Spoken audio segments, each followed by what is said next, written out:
কোর্টে দাঁড়িয়ে এবার কুসুমকে বিয়ে করার কথাটা সম্পূর্ণরূপে স্বীকার করে নিল আয়ুষা। বন্ধুরা ভিডিওতে লাইক দিয়ে দেখতে থাকুন। যেই মুহূর্তে কিনা ইন্দ্রাণী গাঙ্গুলি বলতে থাকে যে অসম্ভব মিলন, আমি এটা কোনো মতে বিশ্বাস করি না যে আমার ছেলে গণবিবাহের দিন কুসুমের স্মৃতিতে সিঁদুর পড়েছে এবং কুসুমের সঙ্গে ওর কোনো রকম কোনো বৈবাহিক সম্পর্ক তৈরি হয়েছে। এবং তার থেকেও বড় কথা, কুসুম আমাদের বাড়ির কাজের মেয়ে। আপনি ছেলে কুসুমকে জিজ্ঞেস করে নিতে পারেন যে ওর সঙ্গে আয়ুষের এরকম কোনো সম্পর্ক হয়েছে কিনা। এবং তার থেকেও বড় কথা, আমি অত্যন্ত দুঃখিত, আপনার কাছে সাহায্য করে ক্ষমা চাইছি। আমি জানি না যে কেন আমাদের পক্ষের অ্যাডভোকেট এই সমস্ত উল্টোপাল্টা ভিডিও ফুটেজ বানিয়ে এই সমস্ত কিছু কেন প্রচার করছে এবং কেনই বা সে এই সমস্ত কিছুকে কেন্দ্র করে আয়ুষের কেসটার সঙ্গে সে যুক্ত করছে। কিন্তু আমি এতটুকু মা হয়ে বলতে পারি যে আমার ছেলে আর যাই হোক না কেন কোনোদিনও আমার কাছ থেকে লুকিয়ে বিয়ের মতন একটা সিদ্ধান্ত নিতে পারবে না, যেখানে কিনে কিছুদিন বাদে আয়ুষ্মান গাঙ্গুলির শ্রীতমার সঙ্গে রীতিমতো বিয়ে হতে চলেছে। এবং আমি স্বয়ং নিজে এটা প্রেসের লোকেদের কাছে অ্যানাউন্সমেন্ট করেছি, আপনি চাইলে সেই ফুটেজটা দেখতে পারেন। ঠিক সেই সময় সমস্ত কথাবার্তা বলা মাত্রই যখন কিনা এক পর্যায়ে কুসুমের পক্ষের আইনজীবী অর্থাৎ অভিমন্যু রয় চৌধুরী যখন কিনা কুসুমের পক্ষে আইনজীবী দাঁড় করিয়ে তাকে বলতে থাকে যে আপনি এটাকে ট্রিগার করে দেখুন কোনো মতে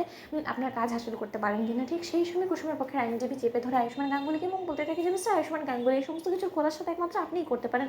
এক গাদা কোর্টে লোকের সামনে আপনি স্বীকার করুন যে আসল সত্যটা কি এবং আপনার মারও সেটা বুঝতে সুবিধে হবে। এবং মিসেস গাঙ্গুলি তো ইতিমধ্যে হাইপার হয়ে গিয়েছে। এবার আপনিই বলুন যে আপনি আসলে ঠিক কী করেছিলেন। এই ভিডিও ফুটেজে দেখা যাচ্ছে যে আপনি কুসুম সরকারি সিঁদুরে সিঁদুর করেছিলেন, সেটা কি আপনিই ছিলেন নাকি এটা সম্পূর্ণরূপে এআই এর মাধ্যমে করা হয়েছে। এবং তার থেকেও বড় কথা যে কুসুম এর সঙ্গে আসলে আপনার কী সম্পর্ক।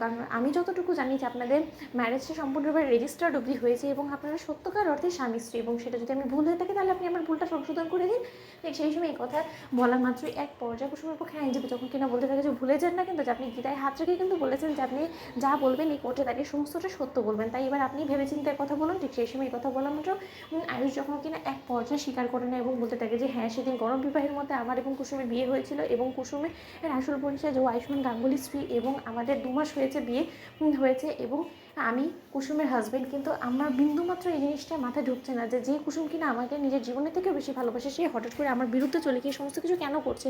ঠিক সেই সময় এই কথা বলা মাত্রই যখন কিনা এক পর্যায়ে কুসুমকে ইন্দ্রাণী গাঙ্গুলি কাঠগড়ায় দাঁড় করিয়ে যখন ইন্দ্রাণী গাঙ্গুলি স্বয়ং নিজে জিজ্ঞেস করতে লাগে এবং বলতে থাকে যে কুসুম এতটুকু তো অন্তত স্বীকার করো যে তোমার সঙ্গে আয়ুষের কোনোদিনও বিয়ে হয়নি, বলো কুসুম।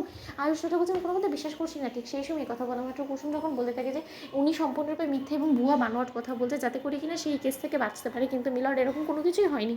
অন্যদিকে অভিমন্যু রয় চৌধুরী বলতে থাকে যে তাহলে কি এই ছবিটা সম্পূর্ণরূপে ভেসে ভেসে হলো। কুসুম তুই যতই লুকোনোর চেষ্টা করিস না কেন এত সহজে সমস্ত কিছু পার পাবি না। ঠিক সেই সময় কোর্টরুমে ঘটে তাও এই সমস্ত ঘটনা এক পর্যায়ে বাইরের অব্দি ছড়িয়ে পড়ার মাত্রই যখন কিনা আয়ুষকে আবারও প্রেজেন্ট ব্যানে করে নিয়ে যাওয়া হয় জেলের উদ্দেশ্যে, সেই সময় আয়ুষকে ঘিরে ধরে প্রেসের লোকেরা এবং বলতে থাকে যে জবাব চাই আয়ুষ্মান গাঙ্গুলি, সত্যি কি আপনার বিয়ে হয়েছে কুসুমের সঙ্গে। তো বন্ধুরা লাইক শেয়ার করে সাবস্ক্রাইব করতে ভুলো না।